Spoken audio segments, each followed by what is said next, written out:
So, tomorrow, September 27th, 2025, would have been my son's 25th birthday if he wouldn't have passed away in 2021 when he was 20 years old. So, this time of year is always a little hard. It makes me think a lot about grief and how we handle loss and deal with adversity.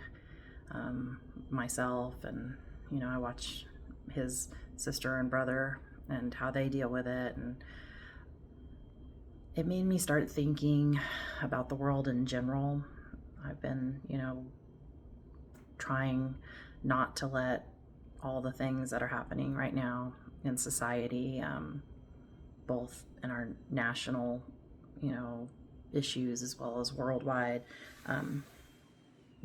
cause me to lose it, break down, all the things. But I was thinking, when I'm thinking of grief, I think the world is in grief. I think this decade, internet, social media, all the information, all the things that we've learned, we're grieving the world that we thought we lived in. Governments we thought we could trust and now have learned that we can't. The economy, worried about jobs, worried about our futures, worried about all the things of life right now. And so I feel like people in general are in a type of grief. And while it's probably different than, the grief I had when I lost my son when he died, it's similar. And, there's stages of grief. At first it's denial, and that just keeps you from losing your mind, honestly. Like, you get kind of numb. You don't really understand the ramifications of what had happened. It helps you get through the initial days, all the things you have to do, funerals and all of that. So it's really a protection. Our brain is trying to protect us. But the stage that I feel like people are in now, and people get stuck in if they're not careful, is anger.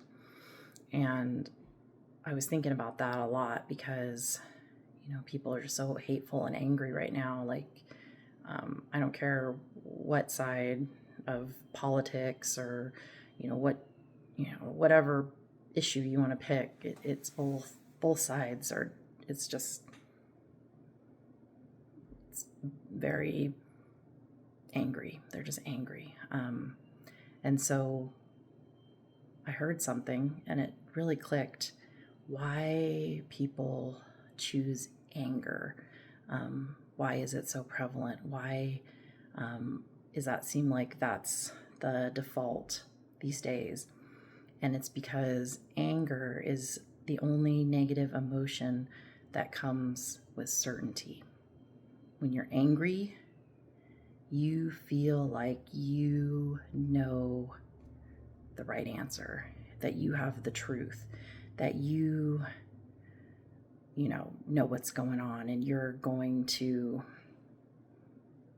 stand up for what's right, or you're going to protect somebody. But it's a very certain emotion. It's one of the only emotions that comes with certainty.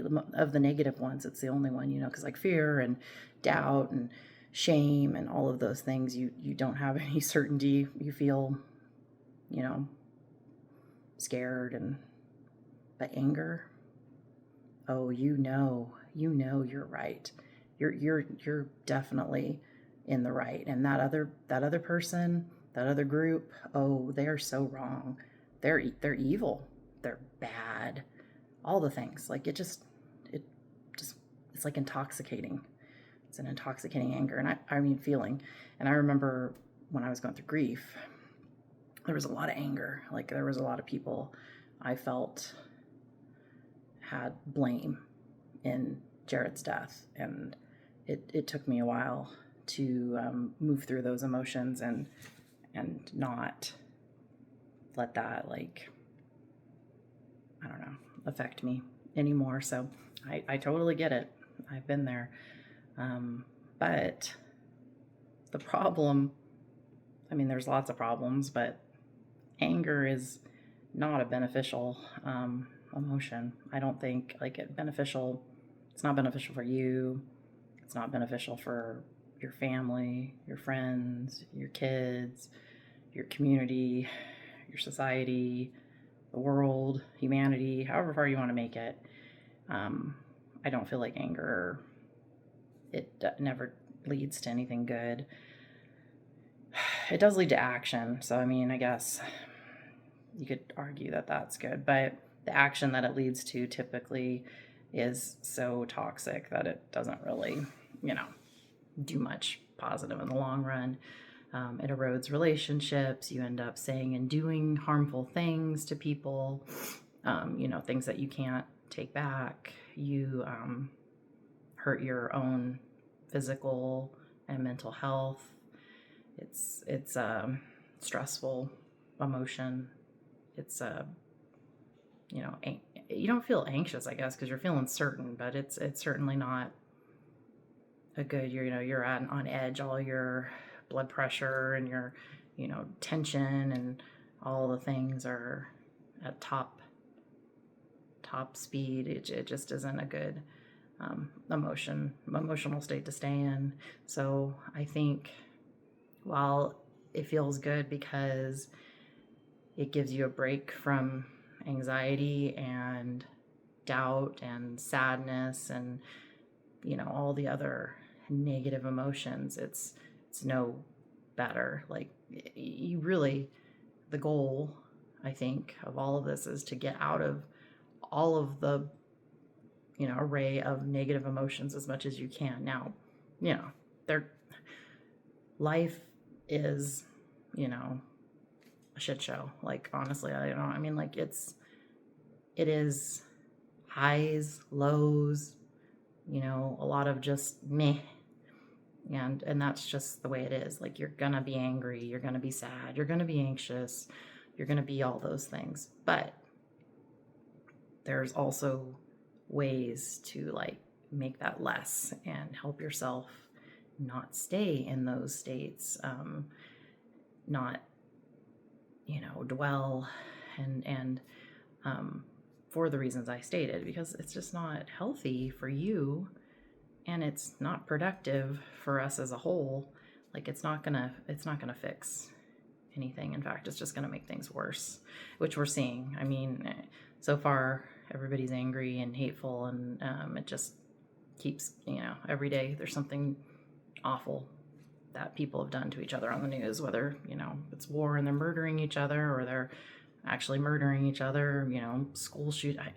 You can go on and on. I don't really need to tell you. You all know it's bad. So what can you do to fix this? Like, I think first, awareness. Like, first stopping and thinking, like, about yourself, taking some personal time to reflect. Like, okay, I'm angry. Why am I angry? You're going to think of a lot of, like, them. That's first. It's going to be a lot. It's their fault. It's always somebody else's fault. But then I want you to say, okay, well, yes, whatever, there are those things. And that might be fact, and those are truths. But what do I want out of life? What do I want the future to look like? What do I want my very short and precious time on this earth to be like? And what if I could help the world or my nation, whatever, my community, my family, my state, my city, wherever you want to put your goal. But if I can make it, help it be a certain way, what would that look like? And what would people living in that community or family or whatever, what would they be like? What kind of people would they be? What kind of things would they be doing? What would their values be? What kind of actions would those be? What kind of emotions would those people be feeling to be having this ideal life in your mind? This is a very personal thing. Not everybody's going to feel the same. And then once you think about that, you got to stop and think, okay, this is what I currently feel like. There's some reasons like that I feel that I should feel this way. But is my anger going to help get me to where I want to be? Is it going to fix anything? Is it going to make anything better? Or am I just letting myself feel these things and thinking it's okay because I'm scared, I'm hurt, I feel ashamed, enter whatever other feeling you're trying not to feel and using anger instead? And then what can I do personally to help myself not feel those things? Like, we all have our coping mechanisms. When I teach the resilience classes, there's lots of strategies that we use to help ourselves, our own resilience, so we can deal with life's bad moments. So like, what gratitude can I have? Like, what do I have good going on in my life right now? Everybody has something. Like, you can always find something. Have I gotten outside? Have I been in the sun? Have I taken a walk? Have I moved my body? Am I eating something healthy? Am I nourishing myself? Am I drinking water? Is there somebody I can call and talk to? Have I had any connections, real human connections recently? Turn this off. Turn off the social media. Take a break. Maybe even take a few days, or delete your accounts. Like, honestly, some of the people that are doing the best right now in this world are people who are disconnected from all of this stuff. So you stop, think about what you can do to help yourself work through all these things, whatever you are personally dealing with right now. For me, like right now, I'm sad, and I feel a lot of negative emotions, and if I talk about it too much, I'll start crying, and then my makeup will get messed up and stuff like that. So I don't want to go too, but so I know, it's gonna be a hard week for me. So I make sure I get enough sleep. I give myself a lot of grace. I don't put such high expectations on myself. If I want to eat some junk food, or I want to, have a glass of wine, or whatever I need to do to get through this week, I give myself a little bit more grace. But it's very temporary, because that can be a slippery slope as well. You keep giving yourself grace, and then the next thing you know, you're, not living the life that makes you happy, and you're hurting people and all the things. So that is, but there's lots of good things that you can do for yourself to help yourself. So first you got to get yourself, feeling somewhat okay, and then have that self-reflection, understand the emotions you're feeling. If it's anger, then I ask you to look a little bit deeper and see what's underneath that anger. And I imagine it's anxiety, fear, doubt, betrayal. It's one of those other feelings that are scary, real scary, because you feel like you don't have any power, and anger makes you feel like you have power. So that's why we stick there. But the one thing that I try to avoid in this life, and I would highly recommend everybody just think about it a little bit, and that is regret. And when you live in anger, you speak in anger, you act in anger, you're going to do things that you're going to regret a lot. And regret is one of, I think, the hardest things to overcome, because you have to forgive yourself. And that's just hard. So I don't know. I have a lot. I try to be an optimist. I have hope for our world. I've seen people get through some really horrible things. I've seen our society get through some really horrible things.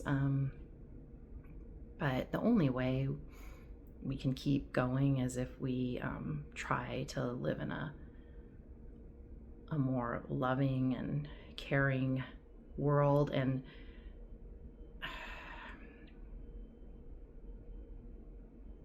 caring for people and loving people isn't always what people think it is either. So I could do another video about that. I think we'll do another video about that some other time, because I have thoughts on all that. Having loved an addict and done a lot of research on helping people with addiction issues. So I do see a slippery slope with all of that going on in this world as well. So, but for now, I just, want to take this time to say, if you're angry, I understand. First of all, I understand why you're angry. But is that going to get you where you want to be? And is it going to help? Is it going to help anyone in the long run? I would say no. If you can give me examples of where being angry has benefited anybody, I would, I love a good debate, a respectful good debate. So please, by all means, prove me wrong. But in my experience, it's never a good emotion to let yourself stay in. So we need to move out of anger, move into a different stage of grief as humans, and try to just keep working through this.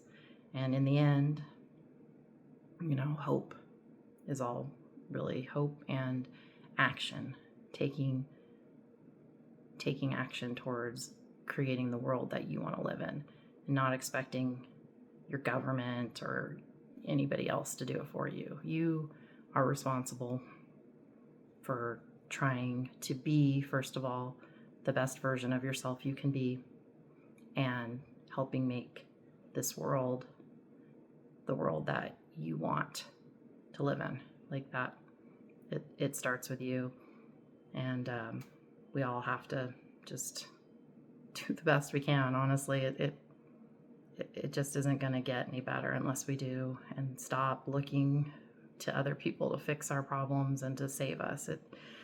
There is no life raft coming for any of us unless we make it ourselves. So it's good to have friends. It's good to have people you love. I think having relationships and community and all those things are super important, but you can't truly participate unless you figure it out you, and are able to really be honest with yourself and understand yourself. Like, you gotta, all this attention to the outside world it's just a way to distract yourself from the hard work. It really is. It's the hardest work, figuring out your own brain and why you behave the way you do and why you can't get yourself to do the things, it's just a whole thing. So, but it's possible. It is possible. You'll never be perfect. Nobody is, and life will never be perfect, and it'll always be, like, is that a shit show? Bad things are always going to happen. You can't do anything to prevent from that. I mean, if you could, I would figure it out, because I am like constantly trying to prevent stuff, and it's not possible. So, but anyways, that's my 25,000 cents today, almost 20-minute long video. But it was on my mind, and I just wanted to share. So hope it's helpful for somebody, and definitely, leave your comments. Let me know if you're interested, you live near the area and you're interested in learning more about resilience. I am going to be teaching a resilience class with the library. It's going to be free in January. I think we're doing it on the 15th. I'm remembering off the top of my head, but it's somewhere in like kind of mid-January. We're going to be having a free.